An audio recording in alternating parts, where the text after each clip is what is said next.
So the next thing I want to go over is the actual equipment itself, and just take some sample pieces of footage and show you a basic setup. I'm going to be focusing this on an interview. It's the most typical, and it's the most structured and laid out way of doing any sort of video setup. The first thing, and actually I think I have a couple more slides that might help out for this. The first thing that you would need for the production end and equipment will be your audio recording devices. Different ways of recording audio. Lavalier, that's what I have on right now. It's just a lapel mic. Benefits of it, if you're just getting audio from one person, it's not going to be picking up a lot of ambient noise, so it's a good way to just solo out a particular person. The next option will be a shotgun mic, where you have to like hold the mic itself. If you don't have any crew, it's a really easy place just to put it on the person and kind of forget it. I don't want to say forget it, because you always want to be paying attention to the levels, and whenever you're recording audio, it's important, if you at all possible, to have headphones on when you're listening. There's been plenty of times that people hit record on the camera and then just go with it and think everything's fine. If you have headphones on, and if you look usually on the camera, there'll be little bars to show that you're getting levels. Double check to make sure you are getting levels, because you don't want to be bringing back your footage with no audio. It's useless at that point, and that's a reshoot at that point. Also, it's great for wide shots, and the reason why, I'll explain in a second. The shotgun mic is your other option. Shotgun mic typically will have this setup here, and you've probably seen this on film sets where you have what they call boom operator. This is the boom pole, and then they just attach the mic right up here, and that would be this guy. So you just thread him through what they call the shock mount, plug this into here, and then plug the other end, if you have a cable, from here into the camera. And then you have a dedicated operator who's just running around with the mic and pointing at whatever it is that's being recorded. So why would the lavalier be nice for wide shots? Yeah, you don't want this guy to be in the screen right next to the person, so the lavalier is just going to be hidden right there. What this guy is great for, say you have a bunch of different people you need to get audio from. If you have a good boom operator who knows what he's doing, he or she, they could be pointing at whoever's talking at any given point, and they have a lot more control of where the audio is coming from during the actual capturing process. So if you have somebody that knows what they're doing, this is a really universal tool that you can, very adaptable depending on where it is that you're shooting. If you need to get birds somewhere or a train going by, you can point this at whatever audio you want, and this could be other audio elements that you might use later on in your video production, rather than trying to pick it up with this little mic that is optimized to be picking up basically from your voice. So this would be proper placement, usually somewhere around in here for this guy, whereas this, you would try to get as close in frame as possible, but be out of the frame, unless you don't care to have the mic in the frame, in which point you could show it. But you'll see a lot of times in even Hollywood productions, you'll see a boom sometimes dip into frame. They aren't doing that because they don't know what they're doing. They're doing that because they're trying to get as close to the audio source as possible. Anytime you're gathering audio, you want to be as close to the equipment that's picking up the voice, or it's typically the voice, or whatever the audio is coming from. If I'm further away, it's going to pick up more room tone. It's going to be a lot more quiet on the person, obviously. And that brings me to the next option, which would be the camera mic. I'm just warning, it'll be bad audio. Whenever you have a mic, say for example, I'm recording right now with that video camera in the back of the room, how much better do you think it's going to sound if you have a mic this far away versus that mic right over there? That mic is going to be picking up the projector, all of you guys rustling papers. It's going to be very quiet. I'll have to bump up the volume just to even hear it. That's going to bring up all the other noise. The worst thing you can do to a piece of video to make it look bad is have terrible audio.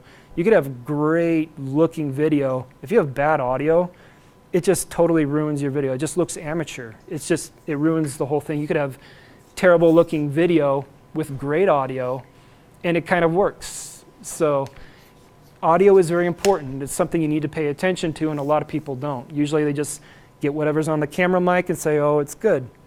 Well, if you just want something that's so-so, then that's okay. It's easy, just use the camera mic. But if, again, you want something done right, use one of these other audio sources. Oh, and this guy too, just in case you're wondering. You can put him on if it's outside on a windy day. This will kind of muffle the wind, sort of a thing. So there's different little pieces of equipment always that are going to help out in the recording process. The next important feature whenever you're shooting is lighting. A lot of times, again, what people will do when they're first starting out with video is they just point the camera at their subject, don't really pay attention to their surroundings, and say, all right, let's record, camera.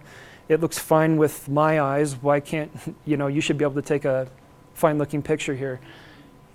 The cameras, as I mentioned earlier, they're not as sensitive as your eyes are. They can't see the range of luminance between the highlights and the dark levels.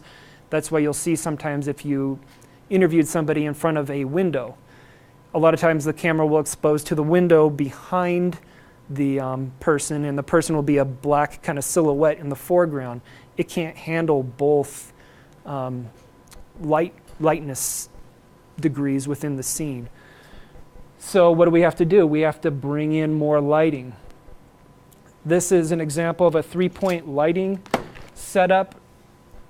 Any typical interview, this is usually where people start in their mind in terms of, can I get this? If you can't get it, sometimes you don't necessarily have to have a backlight if you have other sources that can maybe be used for it. But usually you at least need some source of a key light or a fill light to kind of bring up enough light to capture on camera. The key light is going to be your brightest source. Fill light, typically how it's set up, doesn't matter which side, but say it's key here, fill light to fill in the shadows.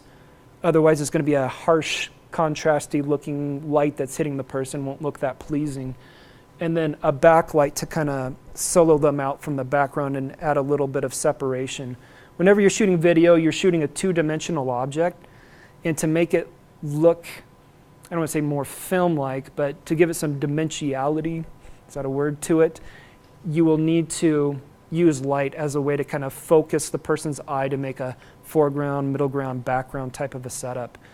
And that's a lot of times, again, a detail that people don't pay a whole lot of attention to, but anytime you are turning on the camera, if it's going to be shown for people for any amount of time, usually you want it to make it look good. And just like any composition that a painter would make, they don't just flippantly throw paint on to see what happens. You can really play with light to paint your scene to make it look pretty. That's what the people that make the big bucks, that's what their jobs are to do, is know how light looks. And if you pay a little bit of attention to that, without too much trouble, you can make your productions look a lot more professional too, just by following a simple setup like this. Again, you don't have to do the 3-point lighting setup, especially if you don't have enough pieces of equipment to do it, but we have it here, and I'm just going to show you just real quick how that would work in the real life situation. So we have some stands, and hey, actually, anybody want to help out real quick? All right. Do you want to come up too? See if you can open this guy up. Then I have one more here. So we'll set up a 3-point lighting setup, and maybe we'll have the backlight right back here. And we'll try to do the key here and fill over there. It goes opposite. I know these are kind of interesting stands. So we'll loosen it and then go down like that. Hey Daniel? Yeah. Does it matter if your backlight is directly opposite to your fill light or your key light? Some people have preference, but whatever looks good, you can just go with it.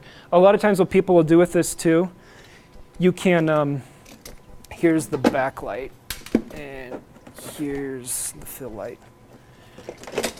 So no, there isn't necessarily a right or wrong. As long as you get a certain level of separation. You'll notice it's kind of set off to the side, mainly because you usually will have the camera pointed that way and you don't want it to be in the shot. Right. There's sometimes people will even put it right behind the person at a low angle and just shooting up. It's kind of a little more of a stylized view. Some people like to have a really harsh backlight just to kind of make it pop again from the background a little bit more. But it's all preference. And it's just a matter of playing with the light too. Every environment is going to have a different look to it, and what might look good in one situation may not look the best in another. All right, so we're going to see if we can plug these in without blowing a fuse, which is always a question. These pieces of lighting equipment, if you use tungsten lighting, which I prefer, I like the look of tungsten. These are halogen bulbs that you can shape the light pretty easily. What I mean by shape the light is I can make the shadows contrasty, or I can make them nice and soft. The softer the light, the more it's going to wrap around the person's face. It's going to hide blemishes. It's going to make a more pleasant look to the person in terms of their facial features, usually, unless you have somebody with a great contrasty shadow face, but that's usually not the case for most people. So if you want, let's go ahead and plug it into that far one over there. Whoops, that's all right. Killed me here. So just going to tighten that down. That's always an important thing. Make sure you got everything nice and tight. Okay. And again, if you're ever using equipment like this, it's a good idea to make sure that it's not in a big traffic area with a lot of people running around. You can, here we'll point that up at the ceiling at the moment so we don't blind everybody. But you notice how this light really does help a lot. And just turning on one of them. One little trick that you can do without putting up the full 3-point lighting setup, if you have walls that are white, just point it off of there and you'll get a nice kind of a wrapped around light around the person's face. The broader the source that the light is being bounced from, the more of a soft light that you're going to have. A lot of times on corporate shoots when I was in Seattle, we'd always carry along these big foam cord sheets of just white, and we just put them right behind it. It'd be like whatever, 4 feet by 4 feet slabs of white, and just bounce these guys off of it, and it gets a nice soft light. Same idea with the ceiling. If you have a ceiling that is a relatively neutral color, again, you wouldn't want to do this with like a blue or a red. You're going to have weird cast shadows at that point. But a great way just to bring up the ambient room light just by doing this. There are other lighting kits that don't pull as much power. We don't really have enough time to set up a whole 3-point lighting kit. You could spend hours to fine tune it. Normally I'd want to, but for our case right now, just to make a point, this is typically how it would be though. You would have a key light typically over here, and as a general rule, you would be pointing it. It tends to look better above looking down on your subject rather than bottom up. You start to get kind of like the flashlight look if you're lighting from the bottom. So keeping it at roughly a 45-degree angle, so maybe a little bit more. Looking down for your key light. Same idea with your fill light. So what I had put on that sheet here too, the brightest source would be your key light. Your fill light, the people sometimes will say half intensity. Who knows what that actually means? It just means it's not as bright. What you can do with light to make it not as bright, there's a few things that are called the inverse square law, where the further you go back, it exponentially will get dimmer. So you could just push this light back further to make it be the fill light, or there are little peripherals that you can attach to the light to, again, to actually soften it up a little bit. Say you don't have a nice wall to bounce off of. You'll see these a lot of times. The photographers will use them. Video uses it a lot too. You'll just attach this to the light itself, and I will blind you for 1 second, but cover that up. You can just thread this through here, and as long as the thumb screw is down, it should thread through. Normally I would do this with the light off. It's a little bit easier, and it's not so likely to burn me, but we're okay. All right. just tighten that guy down. And we could turn this around and just kind of reflect it back at you. It's going to give you the same type of an idea, even if you don't, again, have a great wall or ceiling to bounce it off of. We have other toys in here to kind of help shape the light and play with it. Takes some time to get used to, but it really will help the cameras a lot in getting a good looking image. Let's get the camera set up now. Can I ask a question about Yeah. that light? Mhm. That light looks like a different configuration a little bit. Right. So this light here, what is great about it is, well, number one, it's a little bit less intensity bulb that we have in it, so it's not going to be as bright as the others. But the benefit of using this type of light is you can close it off. You could make it so it's not blinding everybody as soon as you turn it on. You can shape it a little bit better. With that guy, you kind of have light thrown everywhere just to kind of bring up the ambient room light. But here you can specify, okay, I want just the scanner to be the focus of this subject, so I'm just going to point it right there and close everything off. And that's really good for the backlight, because typically on a backlight, you'll have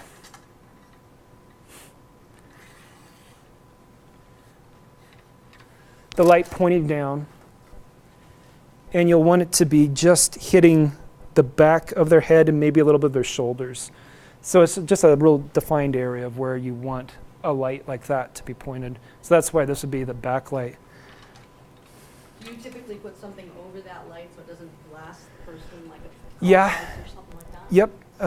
Something that I like to do, if you need a lot of light, no, I won't. I'll just blast it and then just fill in the other light using that. The people will sometimes complain, but you got to get a good shot, then you might have to blind some people. Most people that are used to being in front of the camera, they just know it's going to be sometimes kind of bright in their face. But one thing that you can do for that key light, we have this little gel holder. In the same way I just threaded that through with the umbrella, I can thread it through here and then add one of our gels. And one of them is just kind of a, should be able to see it. We have some blue, and we have some diffused kind of material that just kind of takes the edge off of it. We also have neutral density, and each of them has their own purpose.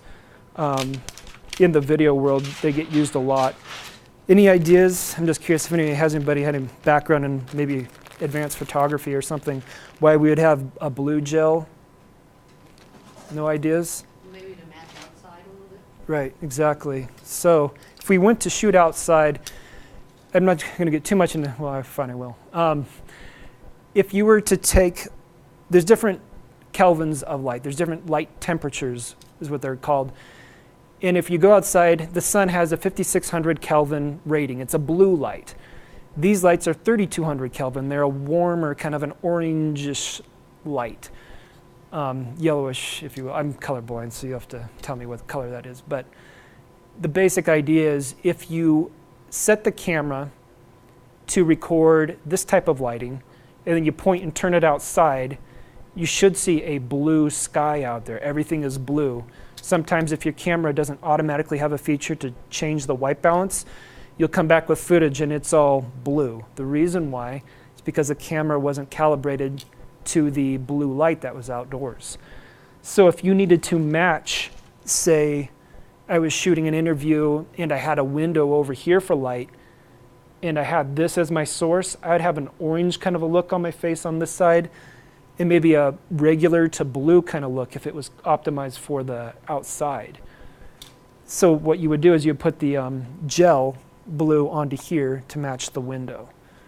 Although, that being said, windows are even a little bit cooler than normal daylight. I think they're around 7200, I think. So it wouldn't quite match, but it would be a lot closer. But if you were shooting outdoors, you would definitely want that as your source. But usually if you were shooting outdoors, you can use other means of bouncing light in, like they have the reflector discs. I don't know if you saw that. We have those to check out as well. And they don't require a lot of plugins and power being used, so they can be a little bit more friendly in that regard. That being said, we do have the fluorescent kits, which don't get as hot, but you can't play with them as much, and so I don't think they're as much fun. But they're just kind of a bank of fluorescent light that you can plug in, about yay big. They work fine. A nice, soft, big light source. We also have LED lights that you can use as well. Good thing about LEDs, they don't pull as much power. Fluorescents and LEDs don't pull a lot of power. These guys, they pull a lot of power. If you try to plug this into a kitchen plug and you had the toaster running, you're probably going to blow a fuse. So something to take in consideration. That would be part of your location scouting before you go out and shoot. Make sure you have a plug-in and make sure that you don't have a computer lab attached to a bunch of surge protectors that might blow. That's why I'm not plugging in the other lights right now. But I'm sure it'd be fine. I think I've done it before, but I don't want to risk it. I don't know where the fuse box is. If you ever do blow a fuse doing lighting, it's not the end of the world. If you have an older home, you might have to replace the cylinder thing, but most of them you just flip the breaker and all is well. Blown plenty of fuses in my day. Okay, so basic setup. The camera, we're using a tripod. If you're starting off, just get used to using a tripod. People try to go handheld and be creative and give the Hollywood look that they see a lot of times with the floating camera. They usually have gear to help them out and special equipment to make it look good. If you try to do that with this guy, it's just going to make people sick. Again, it's one of those things too, depending on what your final viewing is, if it's a big screen, motion with the camera is going to be exponentially increased, so it can be a little bit sickening. If you're looking on a little tiny computer monitor, you could probably get away with maybe a little bit of handheld, but viewing it at this range with this full screen, it would be a bit much if you tried. And the smaller the camera, the more easy it is to kind of move things around, so you have to really watch yourself. These tripods, we have a little bubble leveler on them. If you want to level your camera, you can just undo it and just make sure you get the right look that you want. Sometimes the horizon doesn't look quite even, so you can just use this guy to level that out. Obviously the legs, you can just close and open and extend to a higher height if needed. Just for the sake of getting some footage in, I think. Is that Vixia camera you're talking about? Yeah, this is the Vixia. It records, I think, up to 9 hours of footage if you have it plugged in. The battery won't last that long necessarily, but it's a nice little piece of equipment. For our purpose right now, I'm just going to do a quick little test just to see if we can do a kind of a before and after sort of a thing. Again, not the best ideal conditions. Usually you want to spend a little bit more time in planning out your lighting if you were to do this, but this will work for what we've got. One other thing I'm going to be doing is I'm going to be plugging in the mic, and hopefully we'll be able to compare the difference between the two. We're going to do one with no light and on-camera mic, and we'll turn on the light once and see what it sounds like on this audio. This being said, I know on these cameras, this cable is not right. That's odd. Well, we'll see what happens. Oh, there it is. Nope. Oh, well. The camera itself has a little consumer plug. It usually looks like this. Professional cameras like the one in the back, they have the XLR cable. And this will give you a much cleaner signal if you go this route. So if you're really wanting to, again, get the best audio, you'd probably want to get a camera that takes a professional input.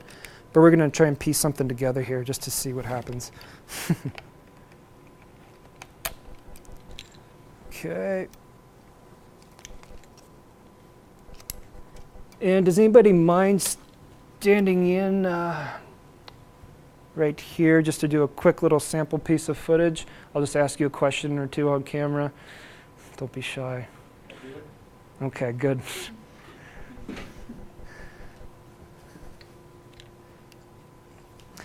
We can get you a chair too, so make you more comfortable. You're a little bit tall for the camera. Okay, so this is a good point too. When you're filming people, your camera placement is pretty important. If you want to make them look more significant, you're going to look from the ground. It'd be a little bit under eye level, basically. If you want to make them look larger than life. If you want to make them to look a little more diminished, you would go from a higher angle looking down. It will give the viewer a different feel for your subject depending on where your camera is. Typically for interviews, we like to do roughly eye level for most of this. And in this type of an interview, we would also probably want, oh good, you're on camera too. That's right. Also an important thing to note, if you are videoing people, it's a good idea to make sure you get both of their eyes. You can be a little bit off axis to the person, but you don't typically want to just have one eye, or a lot of times people will shoot with people with glasses on. Eyes are the window of the soul. When people are looking at their subject, they usually want to see what's going on behind the glasses or the side of a face. So take that in consideration too when you are filming your subjects. Go ahead and turn this guy on. And we're not worried about cables right now, so we can just go ahead and attach that wherever. That'll be good. Just hold that. Is it on? Yeah, it should be on. Now, if I was smart, I'd have a headphone on me right now to make sure the levels were good. And we do have one around back. I have one right here. We'll grab it. And on these cameras, I'll just warn you, we'll see how this one's set up. Sometimes when you plug in the headphones, you'll hear a little buzzing sound. There's two ways you can have a headphone port set up on these cameras. One is an AV out, so if you had to like pump out this audio and video to something else, you would have this going as that type of a signal. What I want right now is a headphone out, so I have to go through menu. I wish these were set by default to headphone out, but they're not. But I just have to click a couple buttons. This would be part of the training if you ever do get one of these pieces of equipment checked out. We do have an online training for this gear too. So if you don't have time to go through the training with TLT, you can go online and look at the training video and then be able to check out the gear without too much trouble after that. As long as you told them that you've gone through the training, then you should be fine. All right, so I have my headphones on.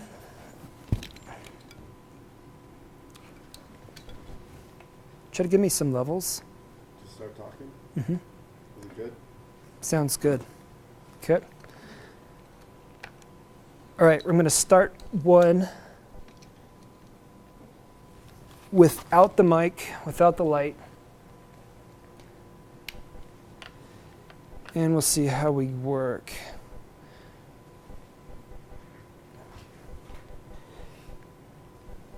And we'll take a look at this. We're going to bring this into iMovie too afterwards. All right, so can you give me one example of something that you need to look out for whenever you're shooting video? One thing you need to look out for when you're shooting video is your sound. Your sound is very important.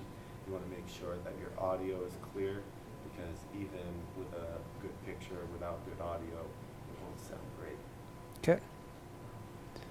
And now we're going to try another take. I'm just going to plug in the mic, turn up some light, and I hope it'll look better in the end product. Otherwise, this whole thing is... No, we're kind of running through it pretty quick, so we'll see.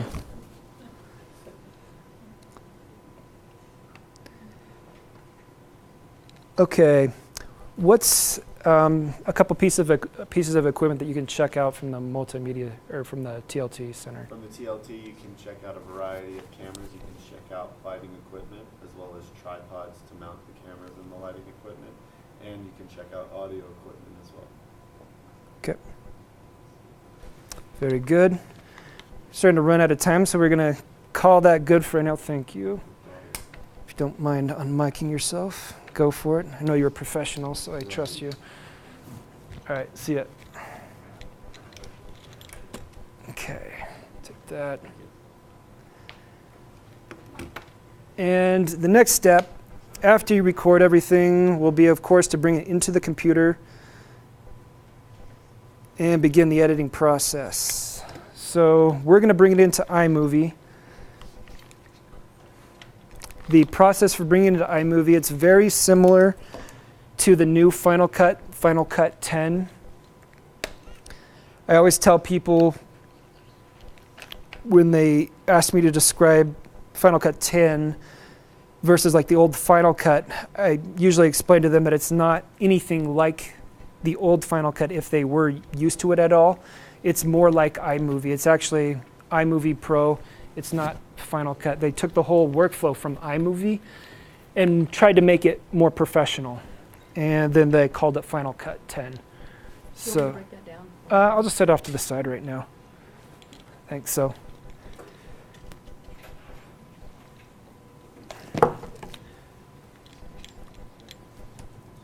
Okay. So first thing we need to do to get the footage off the camera is find a way to get it attached to the computer. You have a couple options. One is to use a card reader. I don't have a card reader on me, but you can, on this particular camera, not all cameras, some cameras will record on tape. This one records on an SDHC card, just the same type of card you'd use for most digital cameras. But I'm just going to turn off the camera right now and then pop out the card.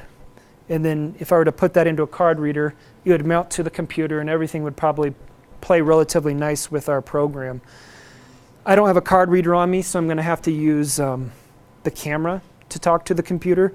And it takes a little bit more button pressing. We basically just have to tell the camera to get into PC mode. Anytime you have like a phone or a digital camera that needs to talk to a computer, it's the same idea. We just need to tell it that we're needing to transfer our files.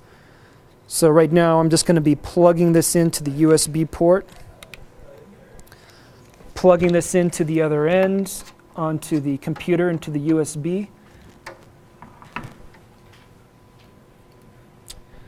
All right, and now if you notice, nothing is showing up on the desktop yet, so I know the camera isn't really talking to our computer quite yet. To make it talk, what you have to do on these cameras, we have it plugged in, we have to click on, there's this little play button. This isn't really important necessarily. If you go through the training, we'll show you that, and depending on what camera it is, they might have a different button of where it's at. But on this one, it is just on the side, and we're getting it now to talk to the computer. And we'll know it's attached when you see the icon. On the Macs, it just kind of shows up on the desktop when it's ready to go. So as is, it's mounted, and so that means that's my cue to open up iMovie, and we can begin the importing process. One nice thing about iMovie, if it's smart enough, which, okay, maybe it isn't this time, usually it'll pop up the capture window once it knows that a camera is attached. Because we already had it mounted before we launched the program, it probably didn't know any better. But if you have to manually bring in the footage, which we will right here, you can just go ahead and click on this camera button. So if we click on that, it's going to look for a video camera that's attached to the computer. And it's going to bring up a bunch of clips that I didn't shoot. That's interesting. So that's another thing, when you're done shooting with your equipment, it might be a good idea to format your card so you don't have your footage during a workshop that's being recorded. So I'm just going to scroll down and find a couple examples. Well, we'll go with it for right now just to go through the workflow of iMovie. But if I were to bring this in all right now, it says import all. I don't want to do that. I just want to select the ones that I want. So I'm just going to uncheck all of them and then check box the pieces of video that I want to bring in. So I've done that, and then I'm just going to import the checked files. You have an option to bring in the highest quality possible or this 960 by 540 option. Typically, I usually just do the 960 by 540 when I'm dealing with people, just because the original size, the full size, it's a big fat file. And if people need to move files around, it can kind of take a lot of time and eat up a lot of hard drive space. And depending what their end product is, they may not be able to even use the full even 960 by 540 resolution. If you guys don't know, if you ever have to go out to like a DVD, that's not HD. It's always going to be around 720 by 480 on the resolution. So you see we're already above that even at the smaller size. YouTube can take 1920 by 1080 resolution, so twice the size of the large, but it still looks good even at large. So it's up to you on that, what you bring in, but this will work for us for right now. And the next step, when you import it in, this is an important step that most people don't take in consideration. You need to know where your footage is going. You want it to be placed in a place that isn't going to get erased on these machines if you're within the lab. So where we throw this right now is to local storage drive, which is a drive that doesn't get erased as soon as we log off. That's just our safe place. And I'm going to give this a name, call it iMovie Demo. And click Import. So now it's going to cycle through and bring in these 3 clips. And it will just take a second. You can import this into an external hard drive.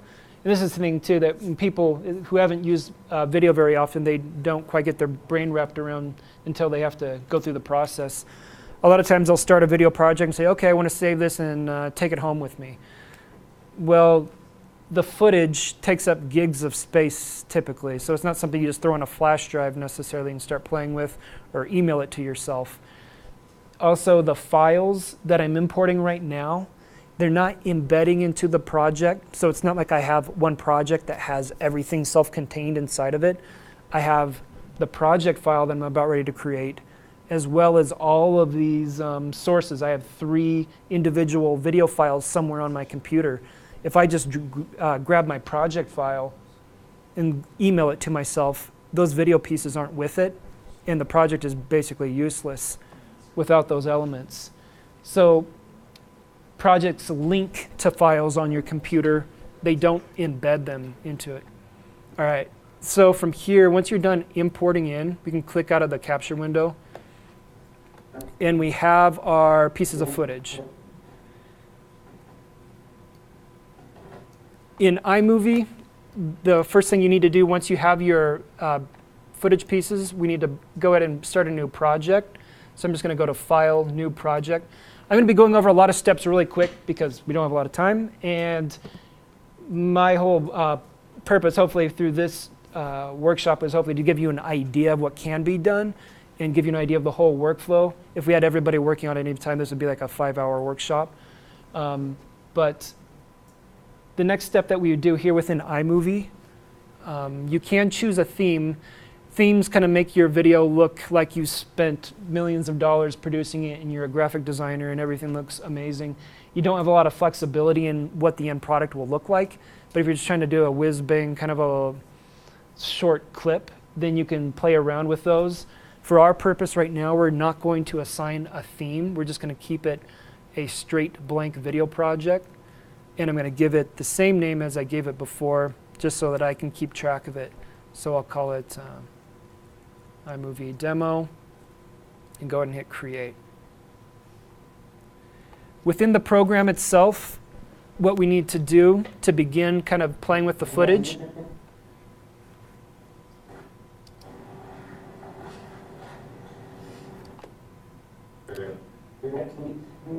something you need to look out for whenever you're shooting video. Something you need to look out for when you're shooting video is So this is the on-camera mic, no lighting at all. Say I want that piece of footage. I'm just hovering over my mouse over the footage piece that I want, and then I'm just going to click and drag.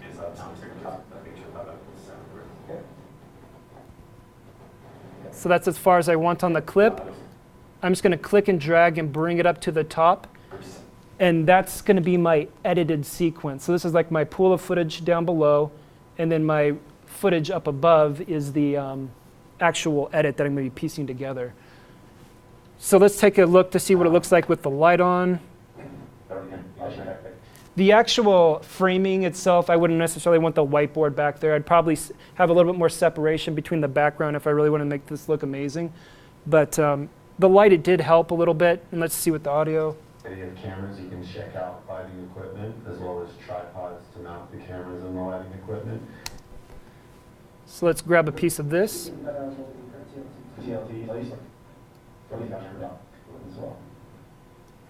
Okay. So I'm just kind of clicking and dragging the selection of footage that I want, bringing it up to the top. And now what I want to do is put a little graphic on this one just so that I know which piece of footage is which.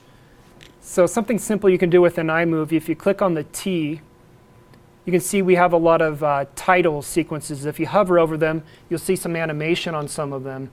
So if you want something fancy,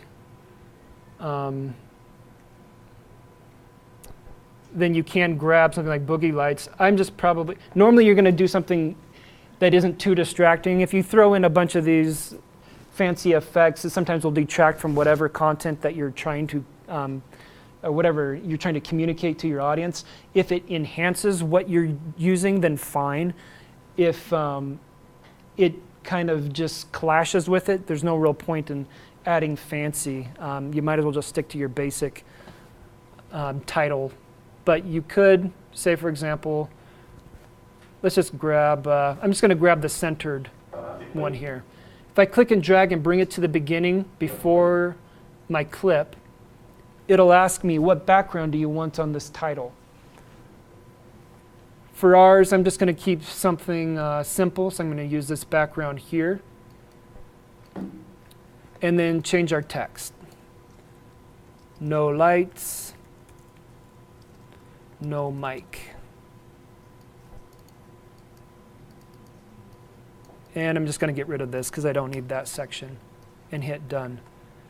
So now if I look at the beginning, if I hit spacebar, no lights, no mic, and then it's going to go into... Video is... we chopped them off a little bit, so we didn't quite get the edit that we wanted there. Video. You can fix that in post. You can go to the clip trimmer tool and extend that back out. Hit done. This program actually for editing, I don't think it's really that easy if you're trying to do like precision editing. You can get it done, but you kind of have to bounce back and forth between different views. They have a few other views that might be a little bit more simple, but this is the default layout they give you. There are a few other tricks that you can use to kind of edit things out if you want.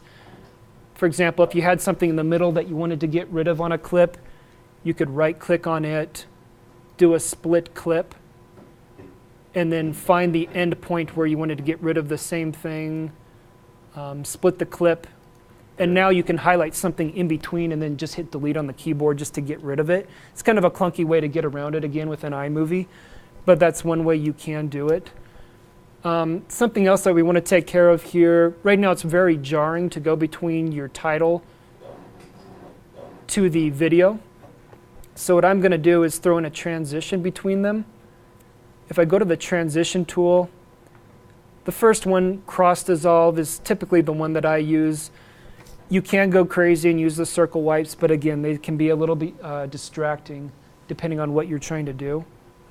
So if I look at that now, just by dragging and dropping the cross dissolve in between my text and my footage, it should be less jarring in the transition. One thing you need to look out for when you're shooting video is your sound. Your sound is very important. Okay. And so now let's just do one more title sequence in between these two. So I'm going to go to T for title, throw that in between, grab my background, and change the text.